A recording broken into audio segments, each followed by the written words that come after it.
बिस्मिल्लाहिर्रहमानिर्रहीम। अस्सलाम वालेकुम नाज़रीन, आप यूट्यूब चैनल देख रहे हैं। मैं इमरान खान हूँ। नाज़रीन, बड़ी इंटरेस्टिंग खबरें हैं, इंटरनेशनल भी और पाकिस्तान के अंदर से भी।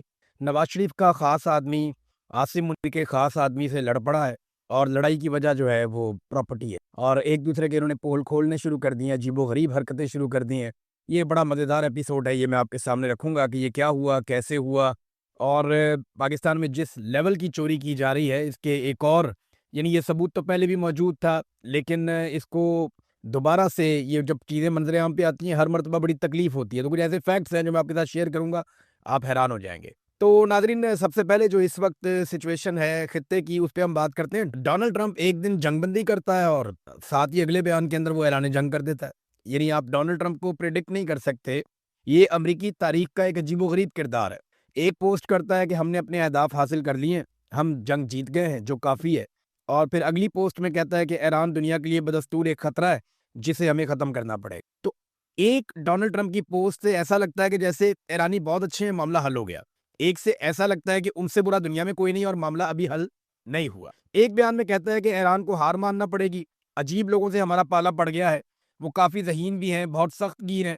अगले बयान में डोनाल्ड ट्रंप साहब ये कहते हैं कि ईरान हमारी मिन्नतें कर रहा है मुआहदा करने के लिए और हम उनसे नहीं करना चाह रहे। अब जो लेटेस्ट डोनाल्ड ट्रंप का इस हवाले से स्टेटमेंट है, वो स्टेटमेंट ये है कि मैं जल्द ईरान की भेजी हुई तजावीज़ का जायज़ा लूँगा। देखिए, ईरान ने पहले तजावीज़ भिजवाई और पहले अमेरिका ने भिजवाई, ईरान ने नहीं मानी, फिर ईरान ने भिजवाई, अमेरिका ने नहीं मानी, फिर ईरान ने तरामीम करके भिजवाई, उसके ऊपर पंगा पड़ गया। अब ईरान ने फाइनली और तजावीज़ भिजवाई हैं और इत्तला ये आ रही है कि एक तरफ से कोई 9 तजावीज़ आई है, अमेरिका की तरफ से वो 14 या 15 तजावीज़ जो हैं वो ईरान ने भिजवा दी। ये अभी किसी को भी कन्फर्म नहीं है। सब अपनी-अपनी बातें कर रहे हैं। एक्चुअली जो मुज़ाकरात हैं वो पाकिस्तान करवा रहा है। अमेरिका और ईरान के बीच में चल रहे हैं। एक दूसरे को तजावीज़ भिजवा रहे हैं। जिस वक़्त इनकी नीयत होगी ना दोनों मुल्कों की, ये बड़े आराम से मुज़ाकरात कामयाब हो जाए। जब तक इनकी नीयत नहीं है ना, ये जो मर्ज़ी कर लें, मुज़ाकरात कामयाब नहीं हो। तो यहाँ पे डोनाल्ड ट्रंप ने कहा कि मैं जल्द ईरान की भेजी हुई तजावीज़ का जायज़ा लूँगा। मगर मेरे ख़्याल में ये काबिल कबूल नहीं होगा, क्योंकि उन्होंने गुज़िश्ता 47 सालों में इंसानियत और दुनिया के ख़िलाफ़ जो कुछ किया है, इसके लिए उन्होंने अभी तक कोई बड़ी कीमत नहीं चुकाई। यानी अब डोनाल्ड ट्रंप एक मर्तबा फिर जंग की बात कर रहा है।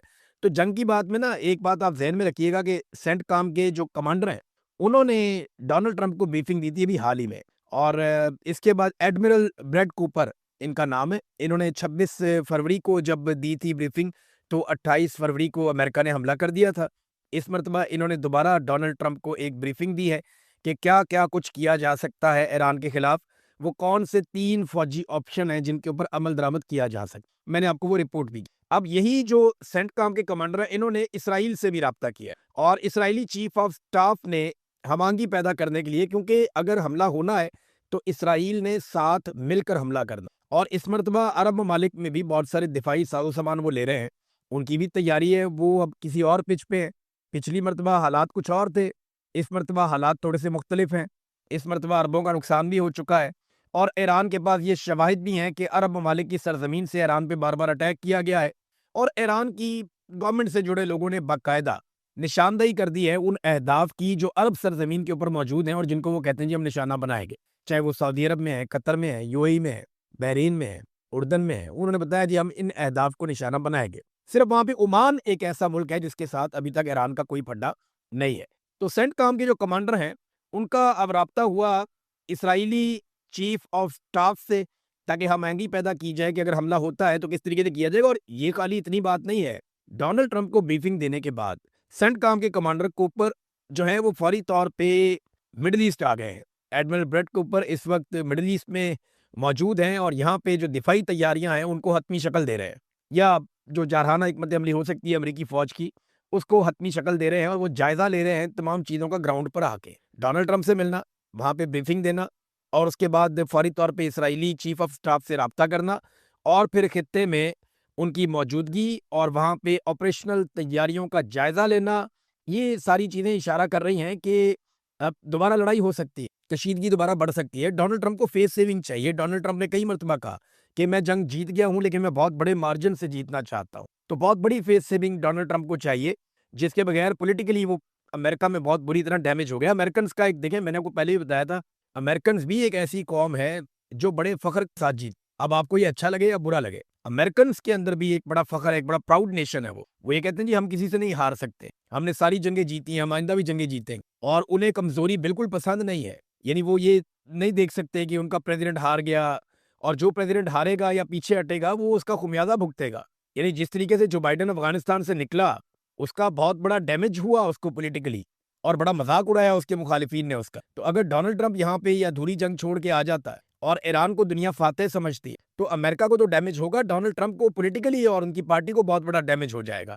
तो ये वो चीज़ें हैं जिनकी वजह से खदशा है कि खुदा न खास्ता दोबारा खित्ते में पाकिस्तानी कोशिशों के बावजूद लड़ाई लग सकती है। तो एक तो ये चीज़ हमें दिमाग में रखनी पड़ेगी, ये क्या कह रहे हैं। लेकिन सदर अहमदी नयाद जो ईरान के साबिक सदर है, उन्होंने जो एक स्टेटमेंट दिया ना वो बड़ा इंपॉर्टेंट है। मैंने उनका स्टेटमेंट पढ़ा और बड़ा बामानी किस्म का उन्होंने स्टेटमेंट दिया।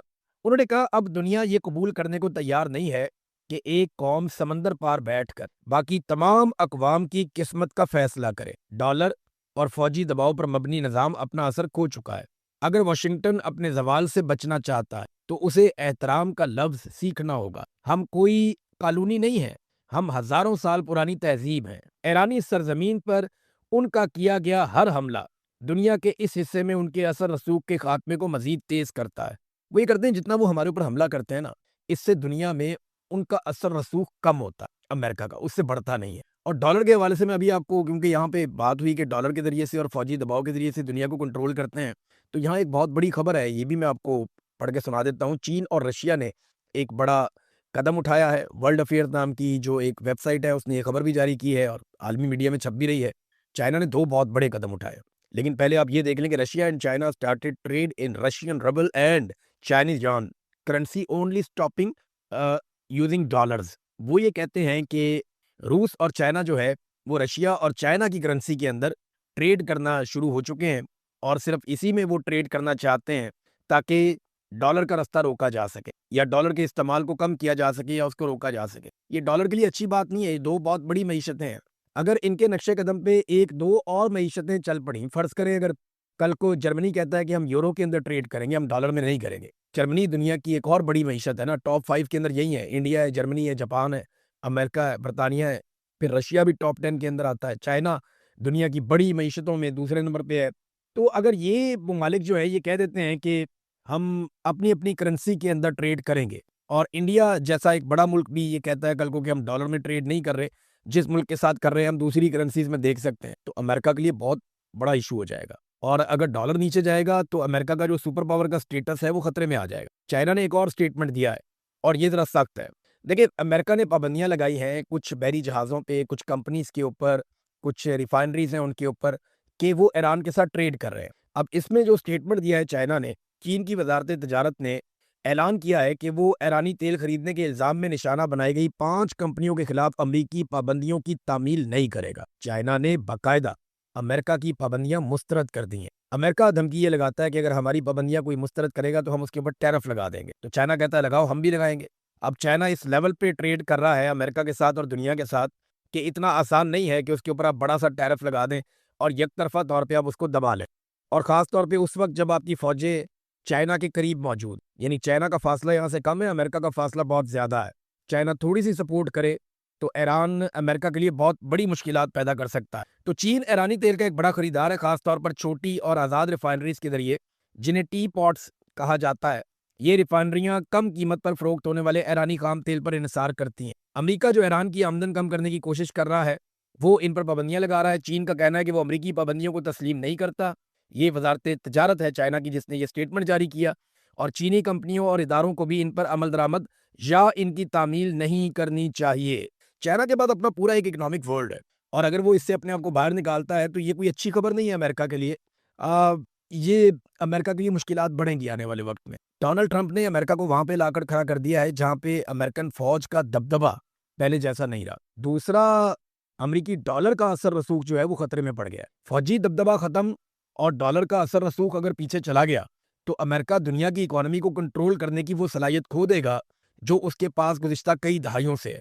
और ये एक अलार्मिंग चीज़ है। डोनाल्ड ट्रंप इसे कैसे कंट्रोल करते हैं इसके बारे में कुछ कह नहीं सकते, लेकिन डोनाल्ड ट्रंप के जो स्टेटमेंट्स हैं वो बड़े अजीबोगरीब आ रहे हैं। एक तो डोनाल्ड ट्रंप ने स्टेटमेंट दिया कि उन्होंने अपनी नेवी की कार्रवाइयों को बहरी कज़ाकी करार दे दिया कि हम बहरी कज़ाकों की तरह काम कर रहे हैं। अब ایران کے جو ترجمان ہے وزارت خارجہ کے، وہ کہتے ہیں یہ سلپ آف ٹنگ نہیں ہے، یہ ڈونلڈ ٹرمپ کے منہ سے سچائیاں نکل رہی ہیں کہ امریکن نیوی واقعی میں اس خطے میں بحری قزاقوں کا کام کر رہی ہے، لوٹ مار کا کام کر رہی ہے، جو انہیں نہیں کرنا چاہیے۔ پھر ایک اور سٹیٹمنٹ جو ڈونلڈ ٹرمپ نے دیا، یہ دیکھیں، ہم ان کو نوبل انعام دینا چاہتے ہیں امن کا، ہم کہتے ہیں جی آپ سیویئر آف دا ورلڈ ہیں، آپ ساؤتھ ایشیا کے سیویئر ہیں، ہم آپ کو سلوٹ پیش کرتے ہیں۔ شہباز شریف صاحب نے جوتے چمکا کے رکھ دیے ہیں، فیلڈ مارشل نے ان کو پتہ نہیں کیا کیا سنا دیا ہے۔ ادھر ڈونلڈ ٹرمپ کی بات سنیں، امریکہ بہت جلد کیوبا کا کنٹرول سنبھال سکتا ہے، بحری بیڑا تعینات کریں گے کیوبا کے باہر، یہ ڈونلڈ ٹرمپ نے کہا۔ انہوں نے کہا جی ایران سے فارغ ہو کے جب ہمارے بحری بیڑے واپس آئیں گے، یہ ہم کیوبا کے ساحلوں پہ کھڑے کریں گے، اور ایک بڑا طیارہ بردار جہاز کیوبا کے ساحل کے قریب تعینات کیا جا سکتا ہے۔ اور انہوں نے کہا جی وہ سرنڈر کریں گے، اس کے امکانات ہیں، کیوبا خود یہ ہتھیار ڈالنے پر مجبور ہو جائے گا اور امریکہ اس ملک کا کنٹرول سنبھال لے گا، یہ سب بہت جلد ممکن ہے۔ یعنی آپ اندازہ کریں کہ اس دنیا میں ایک اقوام متحدہ بھی ہے، دنیا میں بہت بڑی تعداد میں ممالک بھی ہیں، لیکن پاکستان نے ایک ایسے شخص کو چنا جو ایک کے بعد ایک جنگ شروع کر رہا ہے، ایک کے بعد ایک ملک میں مداخلت کر رہا ہے۔ یعنی جتنے ہزاروں لوگ قتل ہوئے، معصوم بچیاں قتل ہوئیں، یونیورسٹیز کے اوپر، تعلیمی اداروں پہ اٹیک ہوئے، اسپتالوں پہ اٹیک ہوئے، جو کچھ غزہ میں ہوا، بورڈ آف پیس بننے کے بعد جو کچھ ہوا، کیا شہباز شریف کو ابھی بھی، آپ کی رائے کیا ہے اس میں، آپ یہ بتائیے کہ کیا شہباز شریف کو ابھی بھی ڈونلڈ ٹرمپ کو امن کا نوبل انعام جو نامزد کیا ہے اس نامزدگی کو برقرار رکھنا چاہیے، یا وہ نامزدگی واپس لے لینی چاہیے ان اقدامات کے بعد؟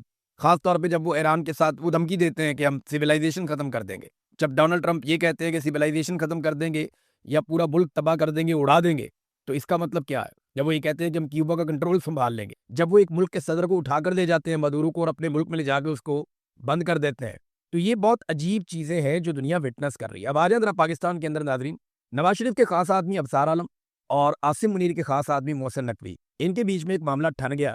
وجہ کیا بنی؟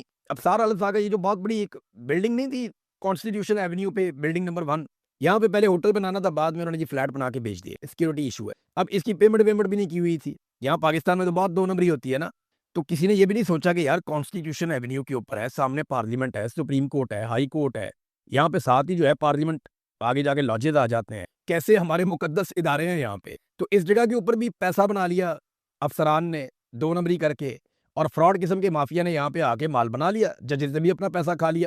اب وہاں پہ ایک جو فلیٹ ہے وہ ابصار عالم صاحب کا بھی تھا، وہ یہ کہتے ہیں کہ انہوں نے اچھے وقتوں میں جب یہ زیر تعمیر تھا تب انہوں نے ایک بک کروا لیا تھا، تو یہ بالکل ٹھیک بات ہوگی ان کی، میں بالکل نہیں کہہ رہا کہ یہ انہوں نے کرپشن سے لیا یا کوئی دو نمبری سے لیا، یہ بات بالکل غلط ہے اگر کوئی یہ کہتا ہے، بالکل انہوں نے اپنے حق حلال کے جائز پیسوں سے یا تنخواہوں سے لیا ہوگا، وہ اچھی تنخواہوں پہ میڈیا میں کام کرتے رہے، اور جو لوگ میڈیا میں کام کرتے رہے ان کے لیے 2 4 5 10 کروڑ کا فلیٹ لینا یا پلاٹ لینا کوئی مشکل نہیں ہے، یہاں 5 ملین سے 10 ملین تک تنخواہ ہوتی ہے پاکستان میں میڈیا والوں کی جو اچھا کام کرتے ہیں۔ ابصار عالم صاحب کا تو مجھے آئیڈیا نہیں ہے، لیکن جو اچھا کام کرتے ہیں انہیں اچھی خاصی تنخواہ بھی ملتی ہے پاکستان، اور قسطوں پہ لینا تو کوئی رولا ہی نہیں ہے۔ تو وہ کہتے ہیں جناب ان کا وہاں پہ ایک فلیٹ تھا، جب معاملہ یہاں پہ آیا تو ان کو غصہ آ گیا۔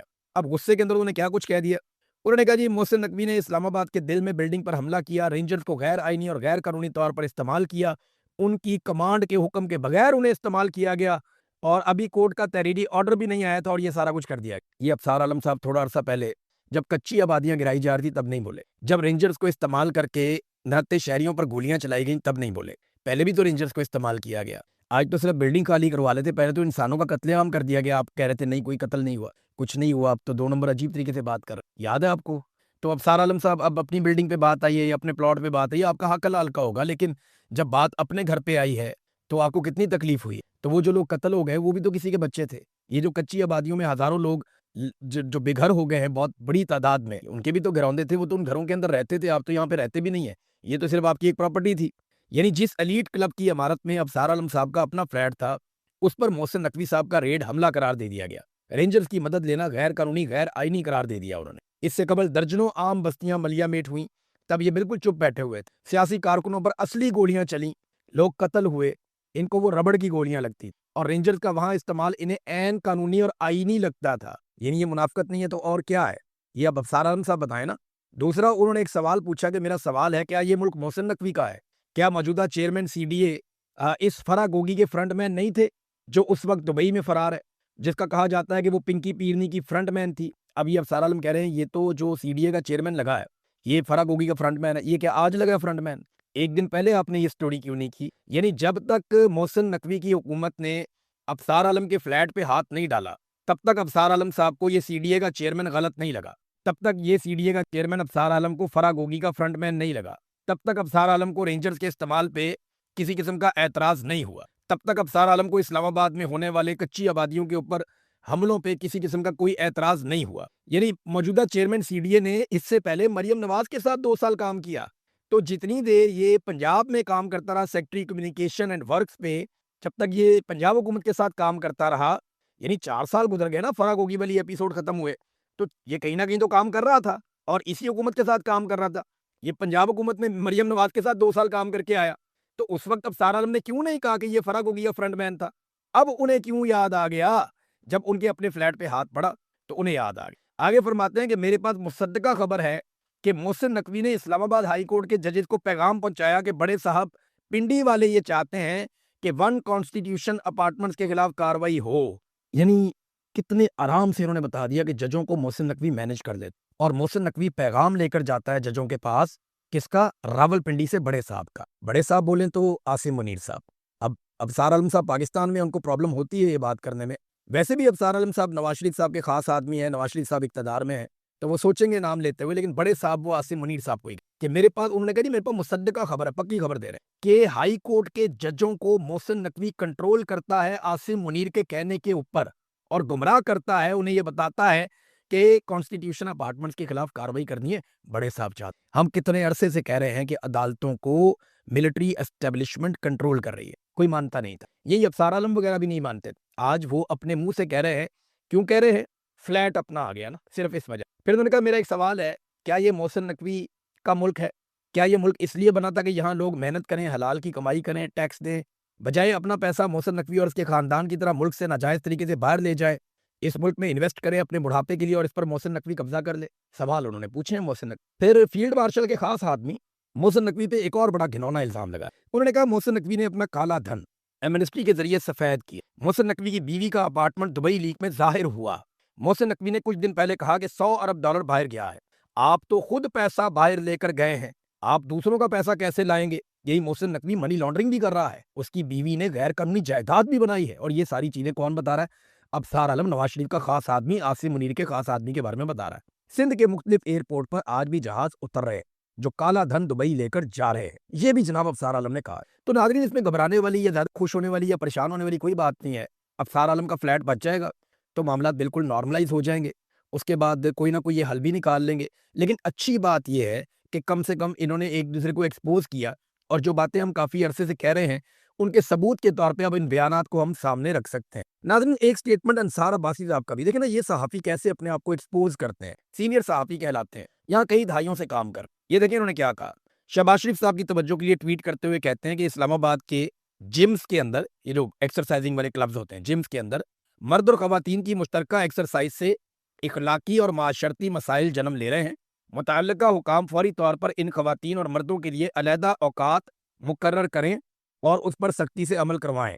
ये जनाब बीसी इस्लामाबाद को इन्होंने साथ जोड़ के तो ये कह दिया कि जनाब जिम के अंदर इकट्ठी एक्सरसाइज करने से या जिम के अंदर एक्सरसाइज की टाइमिंग एक होने से बड़े शदीद मिसाइल पैदा हो रहे हैं। मेरे दिमाग में ना एक चीज़ आई फौरी तौर पे, और जो मेरे दिमाग में आ रहा था वही मैं हैरान कुन तौर पे मैंने देखा कि हमारी एक बहन है सहरिश मान, उन्होंने एग्जैक्टली वही लिखा। मैं उन्हीं का पढ़ के सुनाया तो क्रेडिट भी उनको दे देते। तो मेरे दिमाग में एग्जैक्टली यही बातें आ रही थी जो उन्होंने लिख दी, तो मैं वहीं से पढ़ के आपको सुनाऊंगा, उन्हीं का क्रेडिट। उन्होंने कहा क्या है ये आदमी, पाकिस्तान में औरतों को आधी रात को चादर और चार दीवारी का तकद्दुस पामाल करते हुए बगैर दुपट्टे के बालों से घसीट कर गिरफ्तार किया गया। माओं बहनों बेटियों से जेलें भर दी गई। जजों के घरों में उनके बेडरूम में खुफिया कैमरे लगाए गए। फिल्में बनाकर मियाँ बीवी के हलाल रिश्ते की तौहीन की गई।